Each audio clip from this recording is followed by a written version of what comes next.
Well, thank you very much for inviting me to talk about the start of our shock program. And I'm going to use our INOVA Heart and Vascular Institute experience to illustrate the process. I'm Matthew Sherwood. I'm the co-director of the cardiac catheterization labs at INOVA, as well as the co-director of the structural heart program. And here are my disclosures. So the problem of cardiogenic shock is certainly real. Cardiogenic shock has very high mortality. And here's a figure summarizing publications over the last 20 years, showing that outcomes of patients in cardiogenic shock, and specifically those who have acute myocardial infarction, are absolutely abysmal. We can see that despite advances in reperfusion, including broad access to primary PCI, or at least fibrinolytic therapy in those centers that are not primary PCI, and networks of care used to improve door-to-balloon times, as well as the development of rapidly deployable mechanical circulatory support, that survival remains very low, between 35 and 50% for our cardiogenic shock patients. And part of the problem is that cardiogenic shock is a complex process with multiple drivers of low cardiac output and subsequently poor perfusion of organs. This leads to multi-system organ failure, and as I mentioned on the last slide, at least 50% mortality rate.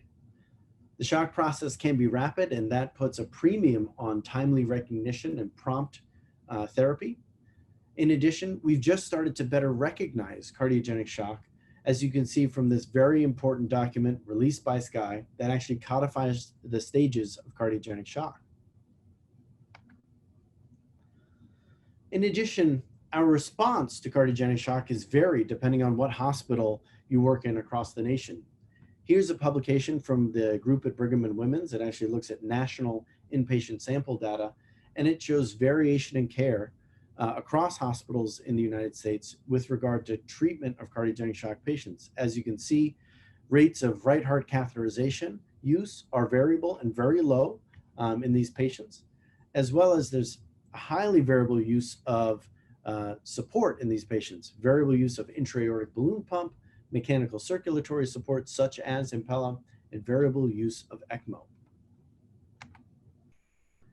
And as we all know, mechanical circulatory support is not always equal. And there's broad variation in the characteristics of these devices, including differential support of the left ventricle, differential support of the right ventricle, differential LV decompression, depending on what system you use, and the ease and rapidity of insertion of these devices. And finally, there's a tremendous amount of heterogeneity across centers in the United States as to the availability and the facility of insertion of these devices.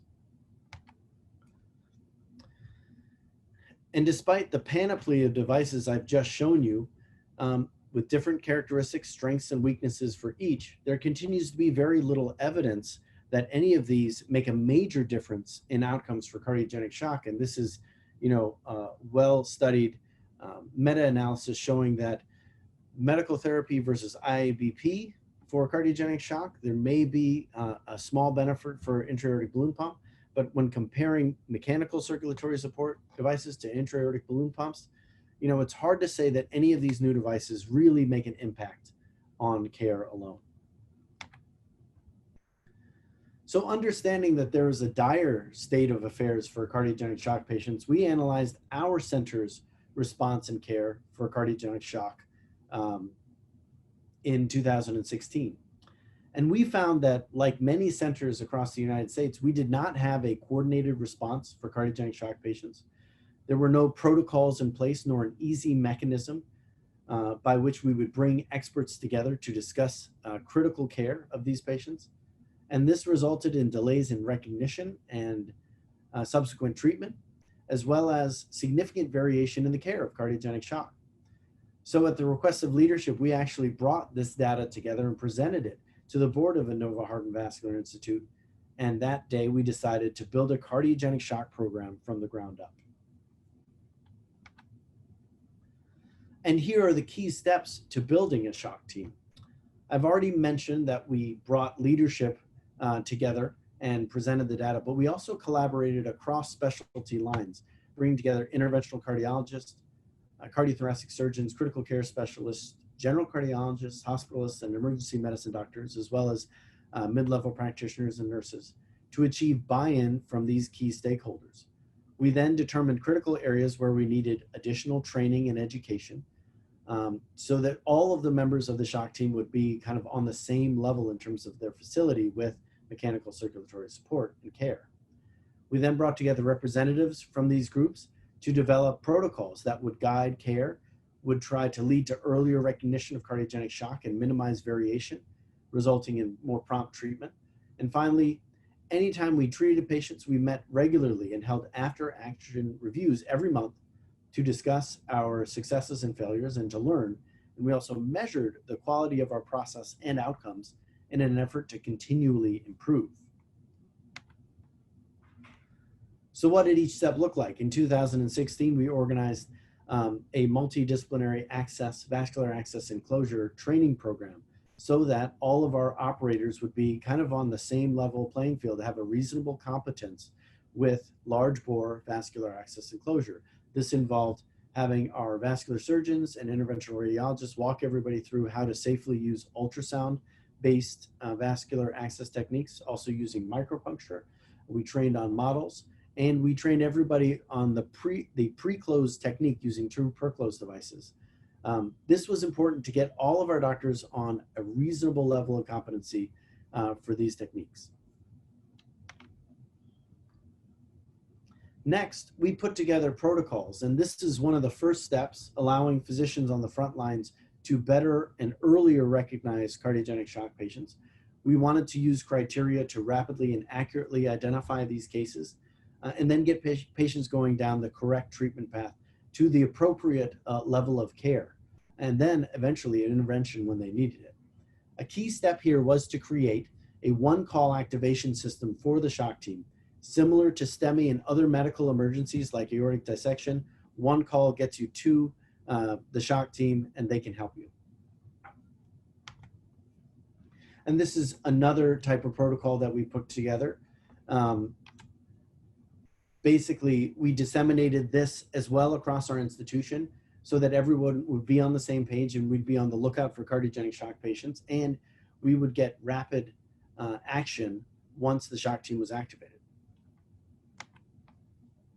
And finally, we did try to develop guidelines for our team so that decisions on deployment of mechanical circulatory support would remain consistent. When a cardiogenic shock patient was recognized and treatment was initiated with medical therapy and they were taken or on the way to be taken to a critical care unit, we also rapidly brought together the shock team on a conference call so that we could discuss the data that was being developed and the next appropriate treatment steps. And we tried to base these decisions on good clinical data. So we looked at measures of like cardiac output, cardiac index, cardiac power output, pulmonary artery pulsatility index, and measures of right heart involvement. And then we made suggestions on use of mechanical circulatory support. This would in no way replace, these protocols would in no way replace the active discussion and evaluation of patients in real time, but we thought that it would allow for some standardization of the care. So as we treated patients, as I mentioned, we had after-action reviews every month, and this is a good picture, an example of our after-action review this month, basically showing we bring together CV surgeons, interventional cardiologists, ER doctors, critical care doctors, and we have our two program coordinators with us who are integral in bringing all of the data together and evaluating kind of our processes. So I would highly recommend a program coordinator to make this work. And of note, this meeting was during COVID-19 time, so less than 10 people in the room, and over 15 people on a Zoom meeting, including me, discussing what we did with our patients this month.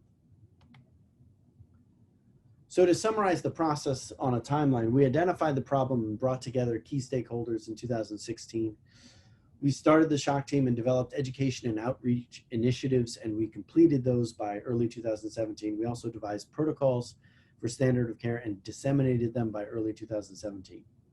We went live in January of 2017, and we performed after-action reviews of all patients that we treated every month from then until now, and we collected our data.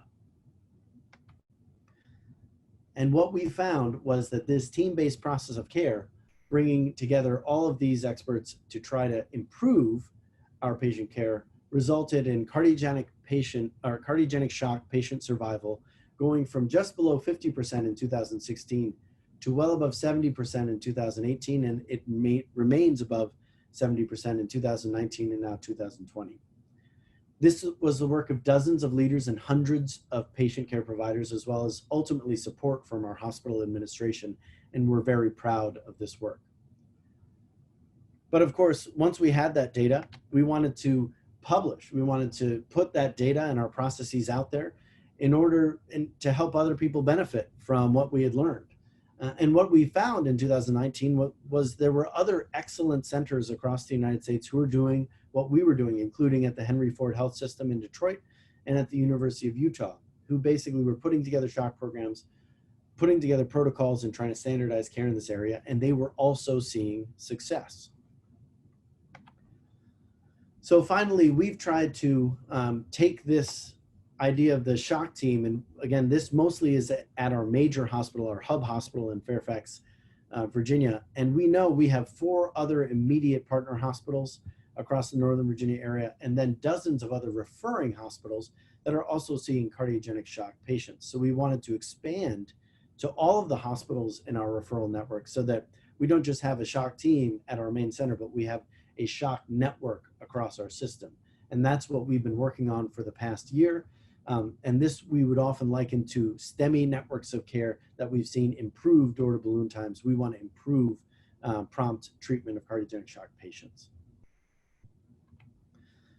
So in summary, a shock team is all about collaboration and teamwork, and building a shock team requires bringing stakeholders together and defining your goals and getting all of those people to work together to educate and train everyone appropriately and develop protocols to minimize variation, and then to review cases and processes and measure outcomes and constantly try to improve.